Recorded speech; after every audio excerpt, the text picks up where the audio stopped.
Ayan, at nagbabalik na naman tayo mga kalagaw. Ngayon papunta na tayo ng Kapayas. Kung nagtataka kayo kung nasaan ang Kapayas, ang Kapayas ay nasa pinakadulo ng Palawan, nasa Batarasa. Sa tingin ko sa kapato ng Batarasa, bandang Buliluyan na yata.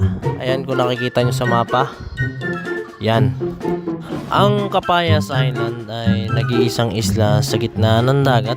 Mga siguro 1 kilometro ang layo mula sa mainland ng Palawan. Ayan, kung nakikita nyo, iyan ang isla. At tama na yan, biyahe na.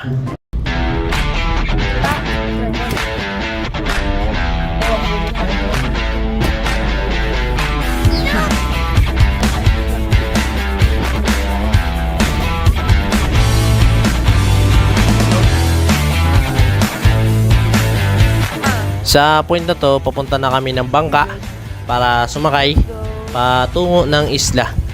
Sa makikita kayo, makikita nyo ako medyo malaki. Ayan nyo lang. Ayan na sila. Enjoy the video ulit.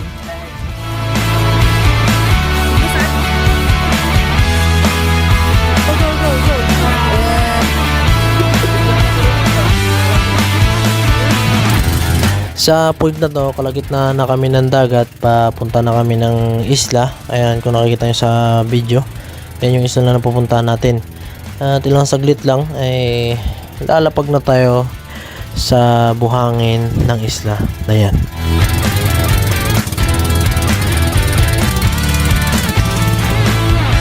At iyan, nandito na tayo sa isla. Kung nakikita nyo, yan ang mainland ng Palawan. Maya maya lamang ay ililibot namin kayo sa isla na ito.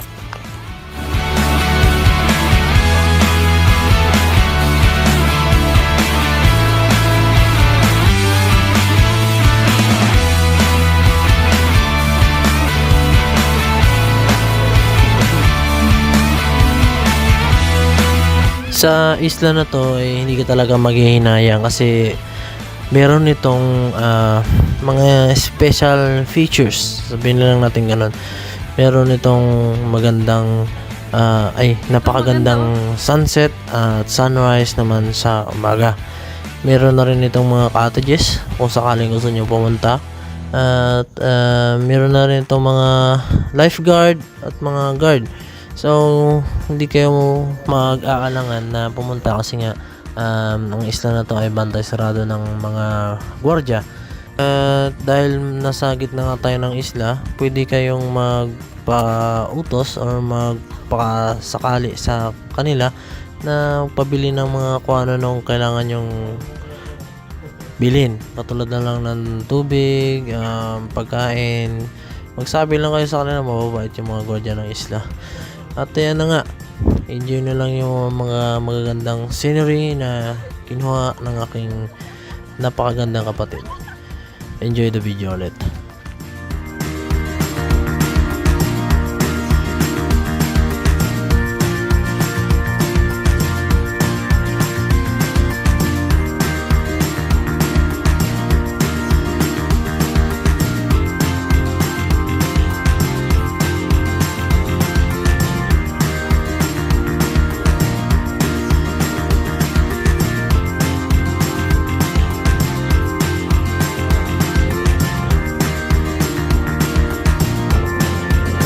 At pagsapit nga ng umaga ay nagsimula nang naglibot-libot si Master Jarek sa si Madam Nicole sa isla. Ayan, itutur nila kayo palibot ng isla. Kung napapansin nyo, magandang buhangin, maganda ang malinaw ang tubig. Ayan, makikita nyo. Ayan. At sa bandang unahan nakakita kami ng napaka-special na moment. Yung bihira lang mismo talaga makita ng tao. At yun ay makakita ng baby turtle. Alis dyan! Yan, kung nakikita nyo, yan yung baby turtle na nakita namin na na pababa ng buhangin at sinusubukang makarating sa tubig. Ayan. Yan, hinaya lang namin, binidyo lang namin ng konti. Tapos dahil nga yan, kung nakikita nyo, nahihirapan siyang magpunta sa malalim na tubig, tinulungan na namin siyang dalhin doon sa malalim. Hindi namin siya hinawakan, may tubig yung hinawakan na pala. Di bale na, basta yun, tinulungan lang namin siya makapunta ng tubig. Oo, kasi hindi siya makaalis, masyadong malakas yung alon. At yun, sinubukan namin hanapin yung iba pang itlog, kung may itlog pa. Mukhang siya na lang yata yung natira kasi ang alam ko, madaling araw or hating gabi sila napipisa. Hindi lang ako sure. Kung mali ako, tama nyo na lang ako sa comment section. Bye-bye!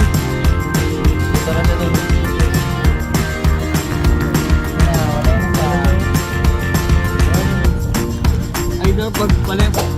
Ayan, at hanggang dyan na lang muna ulit ang ating video. Abangan nyo naman ang susunod naming video. At mag-like and subscribe na rin kayo sa aming YouTube channel. At huwag nyo kalimutan i-follow ang aming FB page. Thank you sa lahat ng mga nanonood. Peace.